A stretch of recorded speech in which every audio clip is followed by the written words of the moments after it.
हाँ बेटा, पिछले वीडियो में हमने आहार नाल की संरचना के बारे में अध्ययन किया, जिसमें हमने मुख से लेकर के गुदा तक की संपूर्ण संरचना का अध्ययन किया है। आज हम दो चीज़ों के बारे में अध्ययन करेंगे। एक नंबर 1, एक तो हिस्टोलॉजी ऑफ एलिमेंट्री कैनाल, मतलब आहार नाल की औतिकी का अध्ययन करेंगे। अगर हम बात करते हैं कि हिस्टोलॉजी क्या होती है, हिस्टोलॉजी विज्ञान की वह शाखा होती है जिसमें हम ऊतकों का अध्ययन करते हैं। अर्थात इसमें हम ये देखेंगे कि आहार नाल की दीवार कौन कौन से ऊतकों से मिलकर के बनी हुई होती है। तो यहाँ अगर हम देखते हैं कि आहार नाल जो होती है, आहार नाल की संपूर्ण दीवार 4 स्तरों के द्वारा निर्मित होती है। यहाँ जैसा कि डायग्राम में दिखाया हुआ है, सबसे बाहरी स्तर जो होता है वो होता है सिरोसा। यह संयोजी ऊतक द्वारा निर्मित संरचना होती है, यह ऊतक होता है। अगर हम बात करें इस सिरोसा की, तो सिरोसा मुख से लेकर के गुदा तक संपूर्ण भाग में पाया जाता है और ईसोफेगस या ग्रसिका के ऊपर जो सिरोसा पाया जाता है उसे हम ट्यूनिका एडवेंटिशिया के नाम से जाना जाता है। क्यों? क्योंकि ये पतली होती है।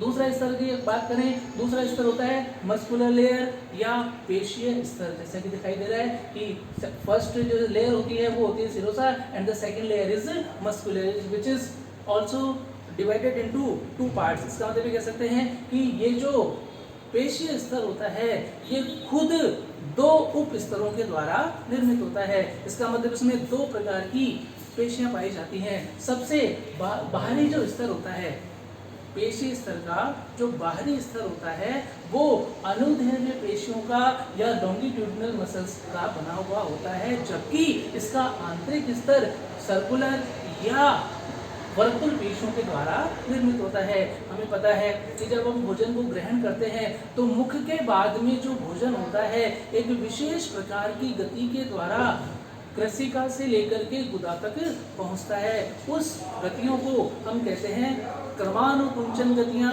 या पेरिस्टाल्टिक मूवमेंट। ये ऐसी गतियां होती हैं जिसकी सहायता से भोजन मुख गुहा से लेकर के और गुदा तक पहुंचता है। ये जो गतियां होती हैं, ये गतियां इस पेशीय स्तर की संकुचन और शिथिलन के कारण ही उत्पन्न होती है। इसका मतलब कि जब इस पेशीय स्तर में संकुचन और शिथिलन होता है तभी पेरिस्टाल्सिस या क्रमानुकुंचन गतियां उत्पन्न होती हैं। तीसरे स्तर की बात करते हैं अपन, सब म्यूकोसा अधोश्लेष्मिका। अधोश्लेष्मिका जो होता है एक मोटा स्तर होता है जिसमें अगर हम ग्रहणी की बात करते हैं तो ग्रहणी की सब म्यूकोसा में विशेष प्रकार की ब्रूनर ग्रंथियां पाई जाती हैं, विशेष प्रकार की ब्रूनर ग्रंथियां पाई जाती हैं। समाचार चौथे नंबर की अगर हम बात करते हैं तो चौथे नंबर पर चौथा जो स्तर होता है वो होता है म्यूकोसा या श्लेष्मा। अगर हम बात करते हैं इस श्लेष्म के स्तर के बीच में एक गुहा पाई जाती है जहां से भोजन एक स्थान से दूसरे स्थान पर गति करता है। अर्थात भोजन इसी अवकाशिका या लुमेन से होकर के मुख से लेकर के और गुदा तक गमन करता है। अगर हम बात करते हैं कि इस श्लेष्मिका का कार्य क्या होता है, इस श्लेष्मिका की कोशिकाएं, श्लेष्मिका में विशेष प्रकार की कोशिकाएं पाई जाती हैं जिन्हें हम गॉबलेट कोशिकाएं कहते हैं या चषक कोशिकाएं या म्यूकस कोशिकाएं कहते हैं। ये जो कोशिकाएं होती हैं ये कोशिकाएं म्यूकस का स्राव करती हैं, मतलब श्लेष्मा का स्राव करती हैं। और ये जो श्लेष्म कोशिकाएं होती हैं ये मुख से लेकर के गुदा तक संपूर्ण आहार नाल के आंतरिक स्तर अर्थात श्लेष्मिका में पाई जाती हैं। और ये जो श्लेष्मिका स्तर होता है ये श्लेष्म का स्तर सबसे मोटा आमाशय में होता है। क्यों? क्योंकि आमाशय में जठर रस में HCl होता है, हाइड्रोक्लोरिक अम्ल होता है। और ये जो श्लेष्मिक स्तर होता है ये श्लेष्मिक स्तर इसे मतलब इस आमाशय की आंतरिक दीवार को HCl के क्षतिग्रस्त होने से रोकने का कार्य करती है। हाँ बेटा, अभी तक हमने पाचन तंत्र के 2 भागों के बारे में अध्ययन किया। पहला एक आहार नाल और दूसरा था अपना पाचक ग्रंथियां। तो हमने इसमें पाचक ग्रंथियों का अध्ययन संपूर्ण कर लिया। अब हम बात करेंगे इसके दूसरे भाग की, पाचक ग्रंथियां। पाचक ग्रंथियां ऐसी ग्रंथियां जो कि पाचन के लिए एंजाइमों को स्राव करती हैं, अर्थात पाचक रस का स्राव करती है। तो ऐसी ग्रंथियां जो पाचक रस का स्राव करती हैं पाचक ग्रंथियां कहलाती हैं। तथा हमारे शरीर में कौन कौन सी पाचक ग्रंथियां होती हैं, जैसे अगर हम बात करते हैं लाल ग्रंथियां, जठर ग्रंथियां, यकृत, अग्नाशय और आंत्रीय ग्रंथियां।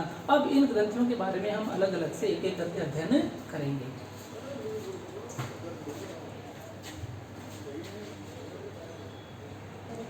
बेटा आज हम पढ़ रहे हैं डाइजेस्टिव ग्लैंड्स, पाचक ग्रंथियां। तो पाचक ग्रंथियों की अगर हम बात करते हैं तो इनमें हमारे शरीर में कौन कौन सी पाचक ग्रंथियां पाई जाती हैं, उनमें सबसे पहले है सलाइवरी ग्लैंड या लार ग्रंथियां। तो लार ग्रंथियों की अगर अपन बात करते हैं तो जितने भी स्तनधारी होते हैं सभी स्तनधारियों में 4 प्रकार की लार ग्रंथियां पाई जाती हैं, जिनमें सबसे पहले इंफ्राऑर्बिटल, अधोनेत्री, पैरोटिड, कर्णमूल ग्रंथियां, सब मैक्सिलरी और सब मैंडिबुलरी ग्रंथियां, सब लिंगुअल या अधोजिह्वा ग्रंथियां। ये 4 प्रकार की जो ग्रंथियां होती हैं वो सभी स्तनधारियों में पाई जाती है। अब हम इनको एक एक को देखते हैं। नंबर 1 सबसे पहले इंफ्राऑर्बिटल या अधोनेत्री ग्रंथियां।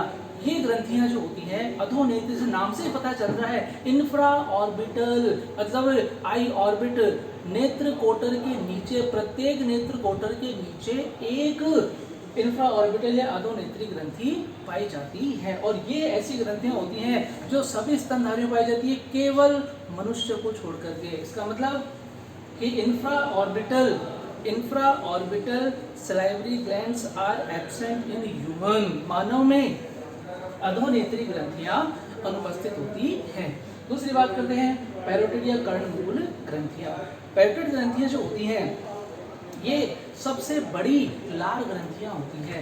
अगर हम बात करें कि ये जो पैरोटिड ग्रंथियां होती हैं ये कर्णकोश मतलब कान के नीचे या पीछे वाले भाग में स्थित होती है, कान के नीचे पीछे वाले भाग में स्थित होती है। और इनकी नलिकाएं, पैरोटिड ग्रंथि की जो नलिका होती है इसे स्टेंसन नलिका, स्टेंसन की डक्ट कहते हैं। स्टेंसन जो होता है वैज्ञानिक का नाम है। तो स्टेंसन डक्ट किससे रिलेटेड होती है, पैरोटिड ग्लैंड से रिलेटेड होती है। अगर हम बात करें कि कई बार क्या होता है कि पैरोटिड ग्रंथियों में वायरल इन्फेक्शन, विषाणु के द्वारा संक्रमण हो जाता है और इस वैश्वाणविक संक्रमण या वायरल इन्फेक्शन से इस कर्णमूल या पैरोटिड ग्रंथि में स्वेलिंग आ जाती है, सूजन आ जाती है, जिसे अपन कहते हैं मम्स। मम्स एक वायरल डिजीज है जो कि किस वजह से होती है, ये होती है पैरोटिड ग्रंथियों में वायरल इन्फेक्शन के कारण।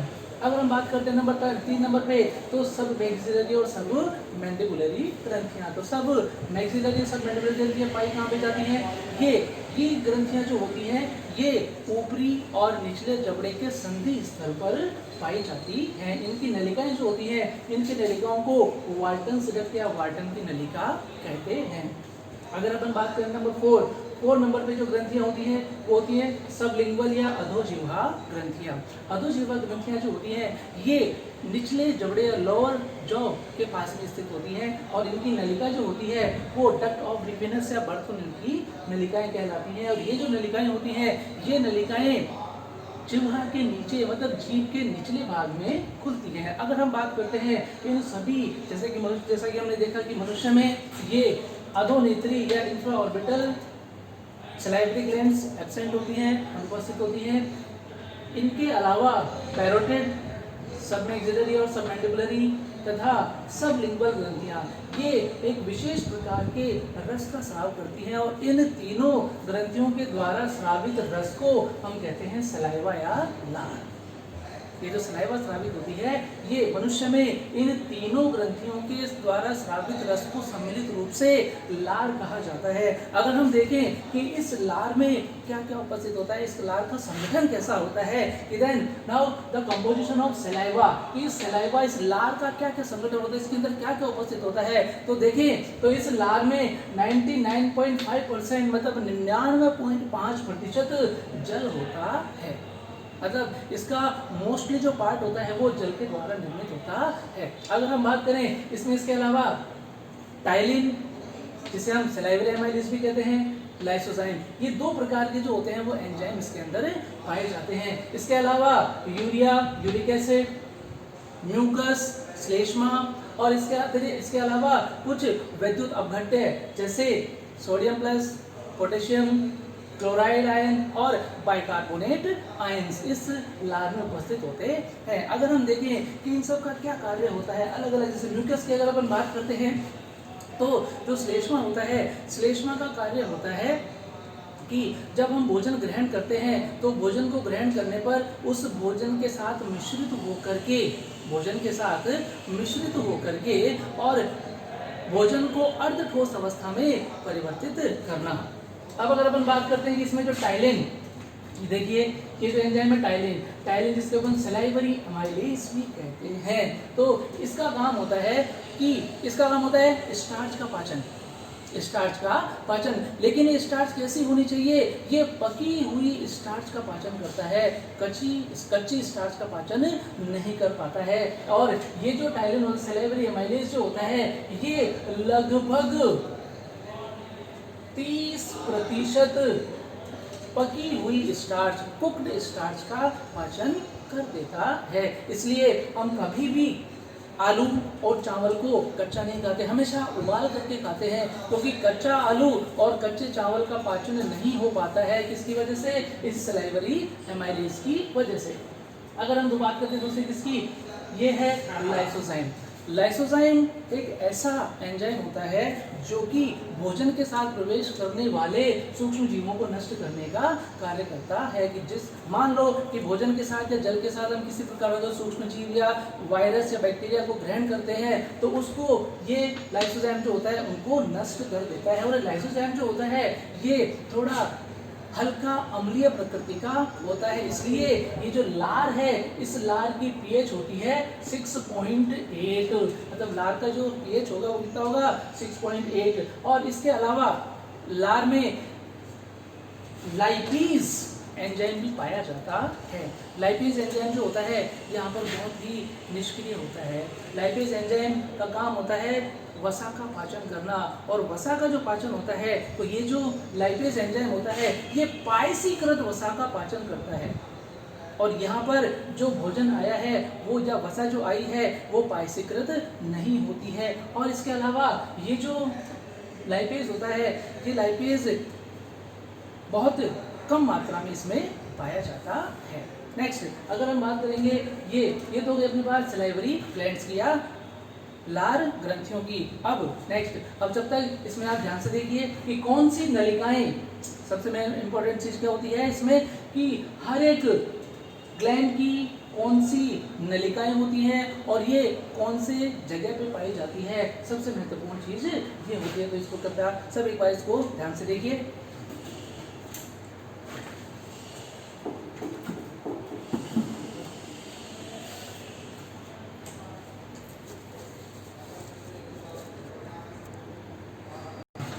हाँ बेटा, जो दूसरी पाचक ग्रंथियाँ होती हैं वो होती हैं गैस्ट्रिक ग्लैंड या जठर ग्रंथियाँ। और जैसे नाम है जठर ग्रंथियाँ, ऐसी ग्रंथियाँ जो कि जठर रस का स्राव करती हैं, मतलब कि जठर ग्रंथियों के द्वारा स्रावित रस क्या कहलाता है? जठर रस। अगर हम बात करते हैं कि ये जो गैस्ट्रिक ग्लैंड्स होती हैं या जठर ग्रंथियाँ होती हैं ये आमाशय के म्यूकोसा स्तर में पाई जाती है। अगर इसकी लोकेशन देखें ये पाई कहाँ पे जाती हैं तो गैस्ट्रिक ग्लैंड जो होती हैं ये आमाशय के म्यूकोसा या श्लेष्मिका स्तर में पाई जाती हैं।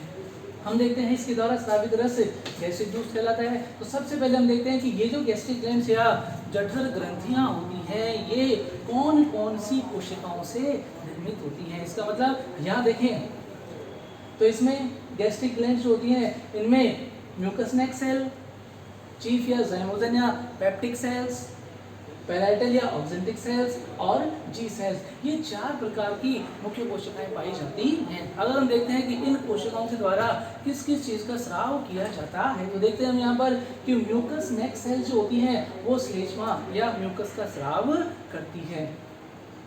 इसी प्रकार चीफ या ज़ाइमोजन या पेप्टिक सेल्स जो होती हैं ये प्रोरेनिन और पेप्सिनोजन नामक निष्क्रिय प्रोटीन पाचक एंजाइम मतलब इनएक्टिव प्रोटियोलाइटिक एंजाइम सीक्रेट करती है। और ये एंजाइम जो होते हैं कैसे होते हैं, ये निष्क्रिय अवस्था में ही स्रावित किए जाते हैं। तो अगर हम यहाँ देखें प्रोरेनिन जो होता है, ध्यान देने की बात है, प्रोरेनिन एंजाइम जो होता है ये शिशु अवस्था में स्रावित किया जाता है तथा दूध के पाचन के लिए जिम्मेदार होता है। कि अगर हम यहाँ देखें कि पेप्सिनोजन वयस्क अवस्था में स्रावित किया जाता है और सभी प्रकार की प्रोटीन का पाचन करने का कार्य करता है। इसका मतलब कि प्रोरेनिन केवल शिशु अवस्था में ही स्रावित किया जाता है। दूसरी अगर अपन बात करते हैं पैराइटल और ऑक्जेंटिक सेल्स की, तो पैराइटल और ऑक्जेंटिक सेल्स वो सेल्स होती हैं जो कि HCl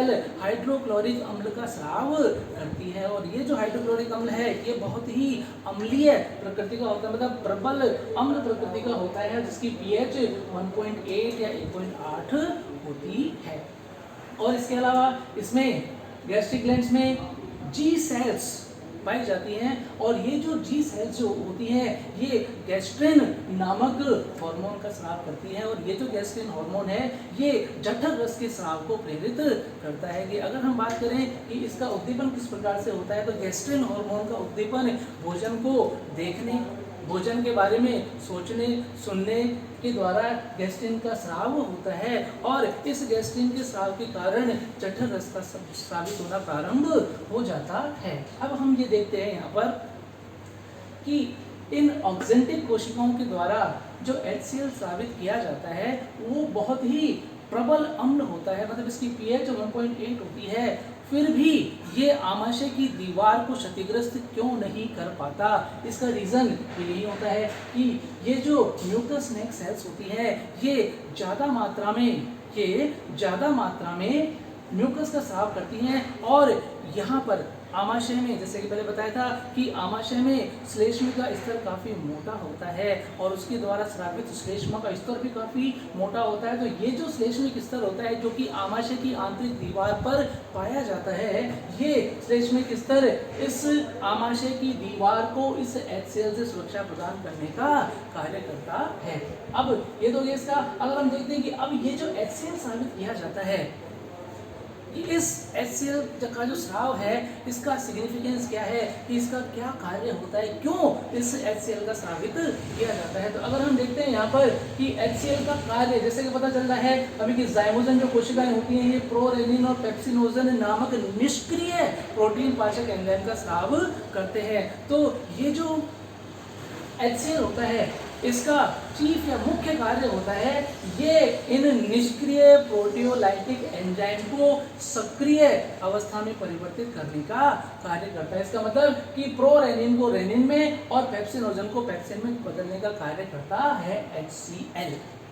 दूसरा, पहला कार्य तो ये हो गया। दूसरा इसका कार्य होता है कि भोजन के साथ प्रवेश करने वाले सूक्ष्म जीवों या माइक्रोब्स को नष्ट करना। इसका दूसरा फंक्शन होता है, ये जो HCl होता है ये आमाशय में भोजन के साथ प्रवेश करने वाले समस्त सूक्ष्म जीवों को नष्ट करने का। इसका मतलब कि ये हमारी प्रतिरक्षा में भी सहायता करता है, मतलब प्रतिरक्षा का भी एक भाग होता है। अगर हम देखें कि यहाँ पर इस प्रकार से जो है ये संपूर्ण गैस्ट्रिक जूस जो होता है ये इसमें जो भी एंजाइम होते हैं वो अम्लीय माध्यम में कार्य करते हैं। जठर रस के एंजाइम अम्लीय माध्यम में कार्य करते हैं और इस आमाशय में अम्लीय माध्यम प्रदान करने का कार्य करता है HCl। इसका मतलब इस HCl के क्या क्या फंक्शन हो गए। नंबर 1, निष्क्रिय प्रोटीन पाचक एंजाइमों को सक्रिय करना, भोजन के साथ प्रवेश करने वाले सूक्ष्म जीवों को नष्ट करना, और तीसरा भोजन के पाचन के लिए अम्लीय माध्यम प्रदान करना। ये जो है और ये जो गैस्ट्रिक ग्लैंड्स होती हैं ये संपूर्ण आमाशय की दीवार की श्लेष्मिका स्तर में पाया जाता है और अलग अलग आमाशय के जो भी भाग होते हैं जैसे कार्डियक, फंडिक, पाइलोरिक, ठीक है, तो जो ग्रंथि जिस भाग में पाई जाती है उसको उसी के नाम से जाना जाता है। जैसे कि कार्डियक क्षेत्र में पाई जाने वाली गैस्ट्रिक ग्लैंड्स को कार्डियक ग्लैंड्स कहेंगे, पाइलोरिक में पाइलोरिक ग्लैंड और फंडिक भाग में पाई जाने वाली गैस्ट्रिक ग्लैंड्स को फंडिक ग्लैंड्स कहते हैं।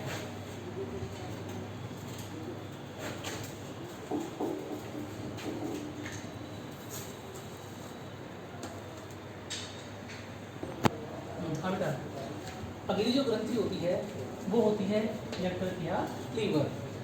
यकृत जो होता है वो शरीर की सबसे बड़ी ग्रंथि होती है, और अगर ये देखा जाए तो यकृत जो होता है वो शरीर की आंतरिक भाग का सबसे बड़ा अंग भी कहलाता है। अर्थात और अगर हमसे ये पूछा जाए कि शरीर का सबसे बड़ा अंग कौन सा होता है, तो शरीर का सबसे बड़ा अंग होता है त्वचा, और शरीर के आंतरिक भाग का सबसे बड़ा अंग होता है यकृत, और सबसे बड़ी ग्रंथि होती है यकृत।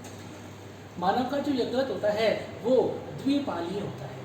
मानव का यकृत द्विपालीय होता है और राइट साइड में डायफ्राम के नीचे की ओर स्थित होता है।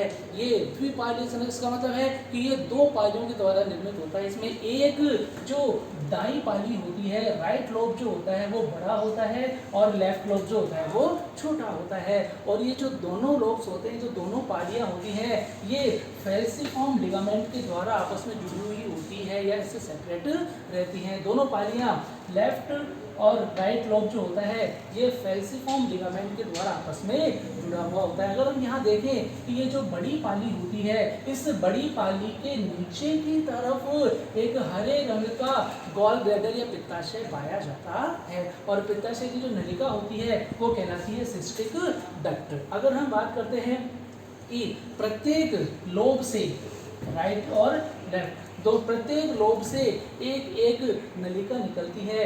जो राइट लोब से निकलती है उसे हम राइट हिपेटिक डक्ट कहते हैं, इसे हम राइट हिपेटिक डक्ट कहेंगे। और जो लेफ्ट लोब या बाईं पाली से निकल रही है उसे हम लेफ्ट हिपेटिक डक्ट कहते हैं।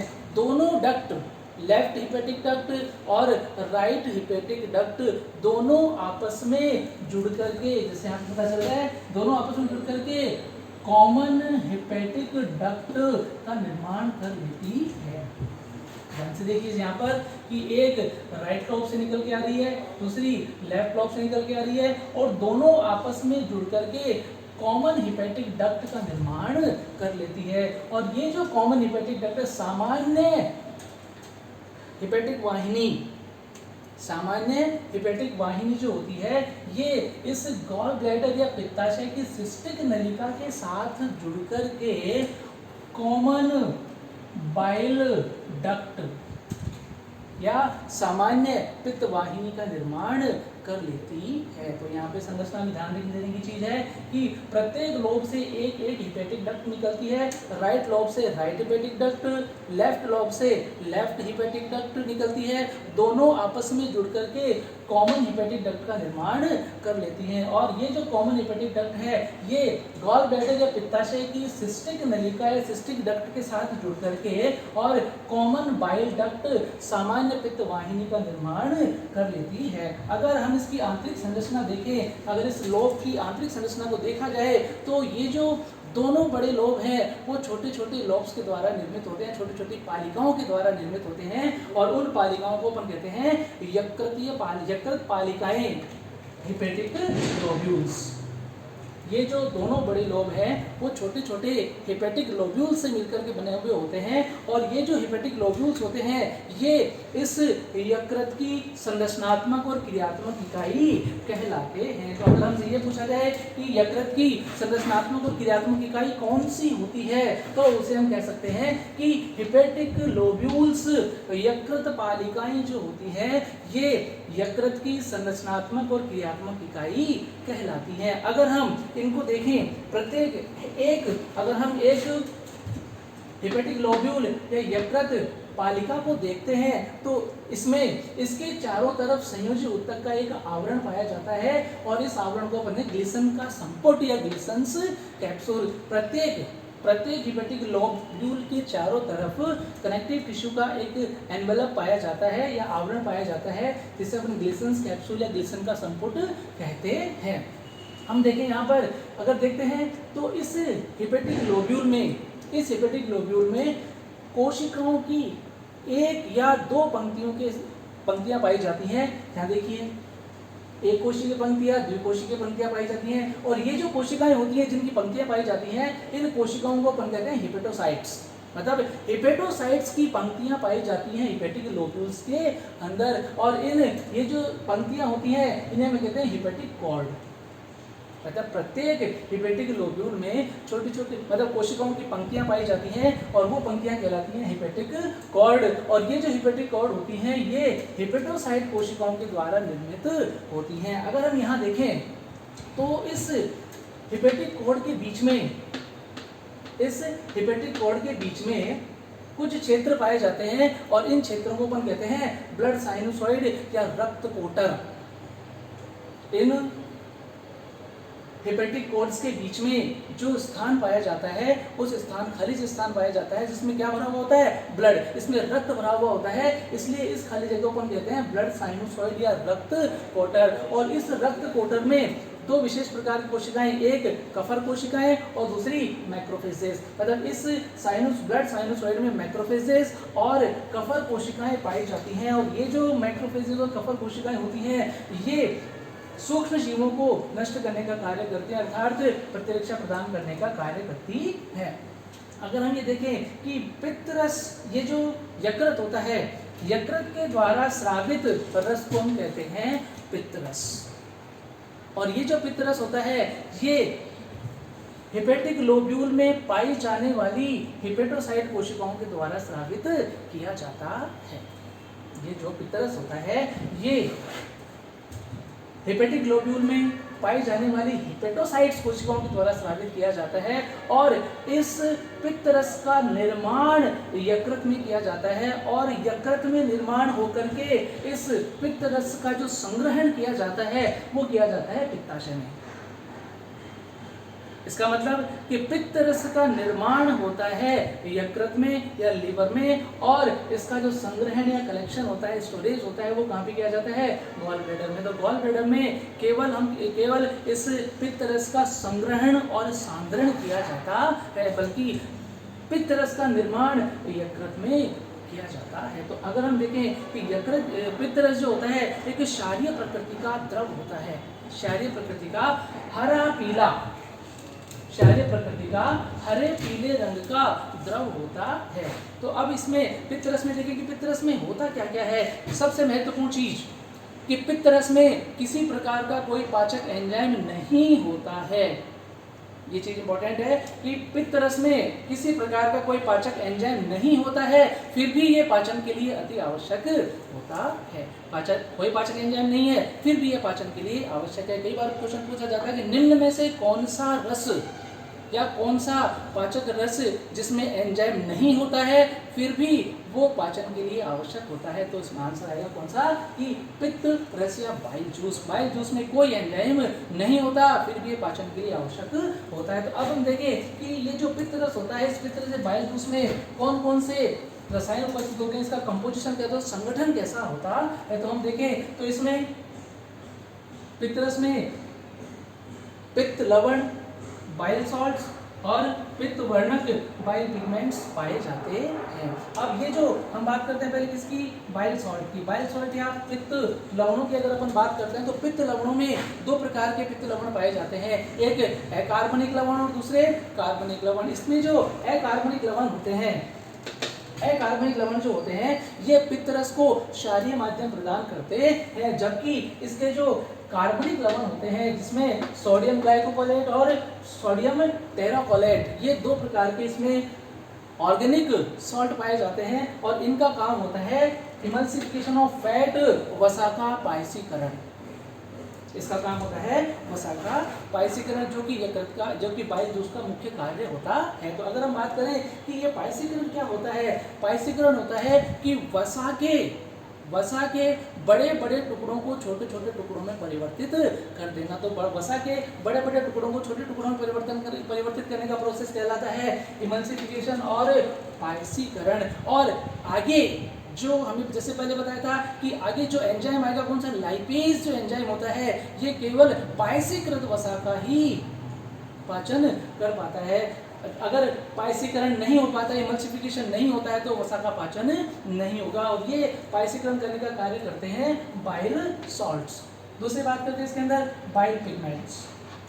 बाइल पिगमेंट जो होते हैं, ये बाइल पिगमेंट दो प्रकार के होते हैं, बिलिरुबिन और बिलिवर्डिन, बिलिरुबिन और बिलिवर्डिन। और इनका जो निर्माण होता है, बिलिरुबिन और बिलिवर्डिन का जो निर्माण होता है, ये आरबीसी के मृत होने के पश्चात जब हीमोग्लोबिन का विघटन होता है, तो हीमोग्लोबिन के विघटन के दौरान इस बिलिरुबिन और बिलिवर्डिन का निर्माण होता है। ये एक तरह से उत्सर्जी उत्पाद होते हैं, जिसे पित्त रस के द्वारा आहार नाल में डाल दिया जाता है, जिससे मल के साथ शरीर से बाहर निष्कासित कर दिया जाता है। किसी कारणवश किसी जैसे बीमारी जॉन्डिस, पीलिया जिसे कहते हैं, वो हो जाता है, उस कंडीशन में बाइल पिगमेंट के जो अमाउंट होता है वो ज़्यादा सीक्रेट होता है और वो ब्लड में इसकी मात्रा बढ़ जाती है, और ब्लड में बाइल पिगमेंट्स की मात्रा बढ़ने के कारण आंखों और त्वचा का रंग पीला हो जाता है, पीला दिखाई देता है। इसके अलावा बाइल सॉल्ट और बाइल पिगमेंट के अलावा इसमें कोलेस्ट्रॉल, लेसिथिन और दूसरे पदार्थ भी पाए जाते हैं, जो कि और ये जो पदार्थ होता है, ये सारे के सारे पदार्थ अपशिष्ट होते हैं, इनको शरीर से बाहर निकालना होता है, और उसके लिए वो पित्त रस के द्वारा उन्हें आहार नाल में डाल दिया जाता है। तो नंबर 1 कि ये पित्त रस के ये 2 कार्य, पहला वसा का पायसीकरण, पहला तो है वसा का पायसीकरण, और दूसरा जो होता है वो क्षारीय माध्यम प्रदान करना। अगर हम बात करते हैं कि पित्त रस को कहाँ पे स्रावित किया जाता है, तो देखा जाए तो पित्त रस जो होता है वो ग्रहिणी में, जो कि छोटी आंत का भाग होता है, ग्रहिणी में स्रावित किया जाता है। और आमाशय का जो भोजन होता है, आमाशय का भोजन होता है अम्लीय, आमाशय का भोजन होता है अम्लीय। तो 4 से 5 घंटे तक जब भोजन आमाशय में रहता है, उसके पश्चात उसको आगे पाचन के लिए छोटी आंत के ग्रहणी भाग में जाना होता है। तो जब वो छोटी आंत के ग्रहणी भाग में जाता है, तो वहाँ का जो माध्यम होता है वो होता है अम्लीय। भोजन का जो माध्यम होगा वो कैसा होगा? अम्लीय। और वहीं पर अग्नाशयी रस के एंजाइम भी स्रावित किए जाते हैं, और अग्नाशयी रस के जो एंजाइम होते हैं वो हमेशा क्षारीय माध्यम में कार्य करते हैं। तो ये जो पित्त रस है, ये पित्त रस आमाशय से आने वाले अम्लीय भोजन के साथ मिलकर के उसको क्षारीय बना देता है, ताकि अग्नाशय रस के एंजाइम उस पर ठीक प्रकार से कार्य कर सके। इसके अलावा यकृत का कार्य, एक तो पित्त रस का स्राव हो गया, इसके अलावा यकृत बहुत सारे कार्य करता है, जिसके अंदर सबसे महत्वपूर्ण है डिटॉक्सिफिकेशन, निराविषीकरण। तो निराविषीकरण का जो कार्य होता है वो किया जाता है लीवर के अंदर, यकृत के अंदर। इसके अलावा और भी ग्लूकोज का निर्माण, ग्लाइकोजन का निर्माण और ग्लाइकोजन का संग्रहण, मेटाबॉलिज्म, उपापचय क्रियाएं, बहुत सारी ऐसी प्रक्रियाएं होती हैं जो यकृत के द्वारा संपन्न की जाती है।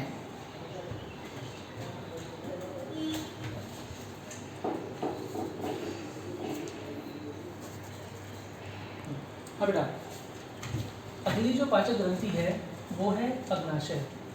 अग्नाशय शरीर की दूसरी सबसे बड़ी ग्रंथि होती है। अग्नाशय जो होती है ये ग्रहणी, जो यू आकृति की ग्रहणी होती है, यू आकृति की ग्रहणी की दोनों भुजाओं के मध्य एक पीले रंग की पत्तीनुमा अग्नाशय ग्रंथि पाई जाती है। ये जो अग्नाशय ग्रंथि होती है, देखा जाए तो ये मिश्रित ग्रंथि कहलाती है। क्यों इसमें बाह्यस्रावी और अंतःस्रावी, एक्सोक्राइन और एंडोक्राइन दोनों प्रकार के गुण इसमें पाए जाते हैं।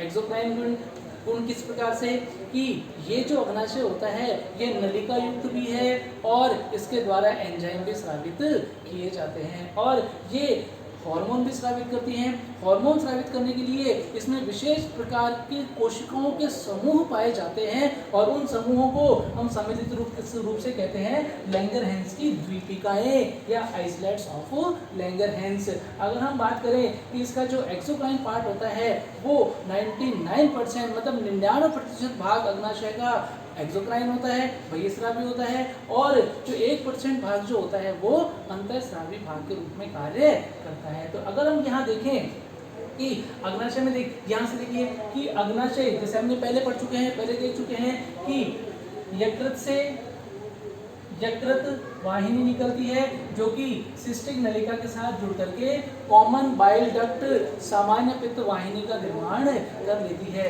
ये जो सामान्य पित्त वाहिनी है ये अग्नाशयी वाहिनी के साथ जुड़ करके, ये अग्नाशय वाहिनी है, ये सामान्य कॉमन बाइल डक्ट है, ये कॉमन बाइल डक्ट और अग्नाशयी नलिका आपस में जुड़ करके हिपेटोपैंक्रियाटिक डक्ट का निर्माण कर लेती है। मतलब कि ये नलिका यहाँ से पित्तरस भी यहीं से आएगा और अग्नाशयी रस भी यहीं से ड्यूडिनम के अंदर प्रवेशित कराया जाएगा। तो अगर हम यहाँ से देखते हैं कि इस हिपेटोपैंक्रियाटिक डक्ट का अग्रभाग, आगे का जो भाग होता है थोड़ा फूला हुआ होता है। ध्यान से देखिए कि अग्नाशय नलिका का अग्रभाग फूला हुआ होता है और इस फूले हुए भाग को एम्पुला ऑफ वेटर कहा जाता है। ये जो फूला हुआ भाग है इसे अपन एम्पुला ऑफ वेटर कहते हैं। और इसी प्रकार से ये जो एम्पुला ऑफ वेटर है ये यहाँ पे ड्यूडिनम में एक यहाँ पे स्फिंक्टर होता है, एक अवरोधनी होती है स्फिंक्टर, इसको अपन कहते हैं स्फिंक्टर ऑफ ओडाई, ओडी का कपाट। और ये जो ओडी का कपाट होता है ये अग्नाशयी रस का ड्यूडिनम या ग्रहणी में जाने का नियंत्रण करता है। तो अगर हम यहाँ देखें कि ये जो अग्नाशय जो होता है अग्नाशयी रस का स्राव करता है। अग्नाशय जो होती है वो अग्नाशय रस का स्राव करती है। जैसा कि हमने अभी देखा कि अग्नाशय जो होता है वो दो भागों बना हुआ होता है, एक्सोक्राइन और एंडोक्राइन भाग होता है। अगर अपन बात करते हैं इसके एक्सोक्राइन भाग की, तो एक्सोक्राइन भाग जिससे एंजाइम स्रावित किए जाते हैं वो एसिनल कोशिकाओं का बना हुआ होता है। मतलब इसमें एक्सोक्राइन एंजाइम स्रावित करने वाले, इसका जो एंजाइमेटिक पार्ट स्रावित करने वाला जो भाग होता है वो एसिनल कोशिकाओं का बना हुआ होता है। अगर हम देखें कि इसमें जो एंजाइमेटिक भाग होता है, इस एंजाइमेटिक भाग में क्या कौन कौन से किस प्रकार के एंजाइम इसमें पाए जाते हैं, तो हम देखते हैं कि इस एंजाइमेटिक भाग में मतलब अग्नाशयी रस के एंजाइमी भाग में निष्क्रिय प्रोटीन पाचक एंजाइम जैसे ट्रिप्सिनोजन, काइमोट्रिप्सिनोजन, प्रोकार्बोक्सी पेप्टाइडेज, ये निष्क्रिय प्रोटीन पाचक एंजाइम पाए जाते हैं। और इनको सक्रिय करने के लिए आंत्र की दीवार से एंटीरोकाइनेज नामक एंजाइम स्रावित किया जाता है, जो कि ट्रिप्सिनोजन, काइमोट्रिप्सिनोजन मतलब जो निष्क्रिय प्रोटीन पाचक एंजाइम होते हैं उनको सक्रिय प्रोटीन पाचक एंजाइम में परिवर्तित करने का कार्य करता है। इसके अलावा इसमें लाइपेज, एमाइलेज और न्यूक्लियेज, ये तीनों तरह के एंजाइम और पाए जाते हैं। लाइपेज जो होता है वो पाइसिकल वसा का पाचन करता है और ये पाइसिकम की प्रक्रिया किसके द्वारा होती है, बाइल जूस के द्वारा। इसी प्रकार एमाइलेज जो शेष बची हुई स्टार्च होती है उसका पाचन एमाइलेज के द्वारा किया जाता है और न्यूक्लिक अम्ल का पाचन न्यूक्लियस के द्वारा किया जाता है, जिसका वर्णन हम पाचन की क्रिया के साथ करेंगे। अब हम ये तो बात हो गई इसके एक्सोक्राइन भाग की, मतलब बाह्य स्रावी भाग की। तो अब हम देखते हैं इसका अंतःस्रावी भाग। इसका अंतःस्रावी भाग के द्वारा कौन कौन से एंजाइम स्रावित किए जाते हैं, तो हम देखें यहाँ पर कि अग्नाशय पर, संपूर्ण अग्नाशय पर एक समान रूप से वितरित होते हैं। ऐसे नहीं है कि किसी एक स्थान पर, कि संपूर्ण अग्नाशय पे समान रूप से कोशिकाओं के समूह वितरित होते हैं और इन समूहों की संख्या लगभग 1 मिलियन या 10 लाख होती है। और इन समूहों को लैंगरहैंस की आइसलैंड्स या लैंगरहैंस की द्वीपिकाएं कहते हैं। जैसे एक समुद्र में छोटे छोटे द्वीप होते हैं, वैसे ही इस अग्नाशय में छोटे छोटे कोशिकाओं के समूह पाए जाते हैं और उन समूहों को आइसलैंड्स ऑफ लैंगरहैंस या लैंगरहैंस की द्वीपिकाएं कहते हैं। इन लैंगरहैंस की द्वीपिकाओं के द्वारा हार्मोन्स का स्राव किया जाता है। अब ये देखते हैं कि ये जो लैंगरहैंस की दीपिकाएं होती हैं वो किस प्रकार की कोशिकाओं के द्वारा निर्मित होती है। तो ये जो लैंगरहैंस की दीपिकाएं हैं ये 3 प्रकार की कोशिकाओं के द्वारा निर्मित होती है, जिसमें अल्फा सेल्स, बीटा सेल्स और गामा सेल्स। जैसे देखते हैं कि अल्फा सेल्स जो होती है, अल्फा सेल्स के द्वारा ग्लूकागोन नामक हार्मोन स्रावित किया जाता है। जो कि दिखाया हुआ है कि अल्फा सेल्स के द्वारा ग्लूकागोन हार्मोन स्रावित किया जाता है और इसका कार्य होता है ब्लड में ग्लूकोज के लेवल को इंक्रीज करना, बढ़ाना। अगर किसी कारण से हमारे रक्त में ग्लूकोज का लेवल कम हो जाता है तो ये ग्लूकागोन हार्मोन अधिक मात्रा में स्रावित होना प्रारंभ हो जाता है, जिससे ग्लूकोजेनेसिस या ग्लूकोनियोजेनेसिस की प्रक्रिया प्रारंभ हो जाती है और रक्त में ग्लूकोज का स्तर बढ़ जाता है। और अगर रक्त में ग्लूकोज का स्तर सामान्य से अधिक हो जाता है, रक्त में ग्लूकोज का स्तर सामान्य से अधिक हो जाता है, तो उसको कम करने के लिए बीटा कोशिकाएं जो लैंगरहैंस की दीपिकाओं की द्वितीय कोशिकाएं होती है बीटा कोशिकाओं के द्वारा इंसुलिन नामक हार्मोन स्रावित किया जाता है। इसका मतलब ये पहली कोशिकाएं अल्फा कोशिकाएं जो ग्लूकागॉन हार्मोन का स्राव करती हैं और इनका कार्य होता है रक्त में ग्लूकोज के स्तर को बढ़ाना। दूसरी कोशिकाएं बीटा कोशिकाएं या बीटा सेल्स होती हैं, ये इंसुलिन नामक हार्मोन स्रावित करती हैं और ये इंसुलिन रक्त में ग्लूकोज का स्तर अगर सामान्य से अधिक हो जाता है तब इंसुलिन का स्राव बढ़ जाता है और इसकी वजह से ये ग्लूकोज के स्तर को कम कर देता है, रक्त में ग्लूकोज के स्तर को कम कर देता है। अब ये ग्लूकोज के स्तर को कम कैसे करता है?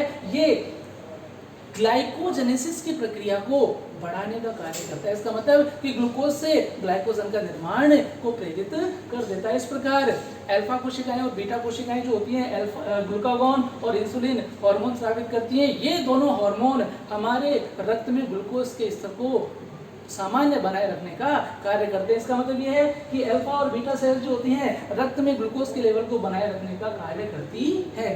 तीसरी कोशिकाएं होती हैं गामा या डेल्टा कोशिकाएं। ये जो डेल्टा और गामा कोशिकाएं होती हैं ये सोमेटोस्टेटिन नामक हार्मोन स्रावित करती हैं। गामा कोशिकाएं सोमेटोस्टेटिन हार्मोन स्रावित करती हैं और ये जो हार्मोन है ये अल्फा और बीटा सोमेटोस्टेटिन हार्मोन अल्फा और बीटा कोशिकाओं के कार्यों पर नियंत्रण करती है, अर्थात ग्लूकागॉन और इंसुलिन के स्राव का नियंत्रण करती है। इस प्रकार ये जो पैंक्रियाज होता है ये दोनों प्रकार के रस, इसमें दोनों प्रकार की हार्मोन्स और एंजाइम्स पाए जाते हैं। इसका मतलब ये मिश्रित ग्रंथि के रूप में कार्य करता है। ये हार्मोन भी स्रावित करता है और एंजाइम भी स्रावित करता है। और ये जो है एंजाइम, इसके जो एंजाइम होते हैं वो क्षारीय माध्यम में काम करते हैं। जो पैंक्रियाज के जो एंजाइम, अग्नाशय के जो एंजाइम होंगे ये सारे के सारे जो भी एंजाइम हैं ये सारे क्षारीय माध्यम में काम करेंगे और आमाशय से आने वाला भोजन अम्लीय होता है और उसको क्षारीय बनाने के लिए इसमें पहले पित्त रस का स्राव किया जाता है। पित्त रस में जो बाइल सॉल्ट उपस्थित होते हैं वो बाइल सॉल्ट जो होते हैं वो इस आने वाले भोजन के साथ मिश्रित होकर के उसे क्षारीय बनाते हैं, जिससे अग्नाशयी रस में जो एंजाइम उपस्थित होते हैं वो उन पर क्रिया कर सके। क्योंकि अग्नाशयी रस के जो एंजाइम होते हैं, समस्त एंजाइम होते हैं वो क्षारीय माध्यम में काम करते हैं, अम्लीय माध्यम में कार्य नहीं करते हैं।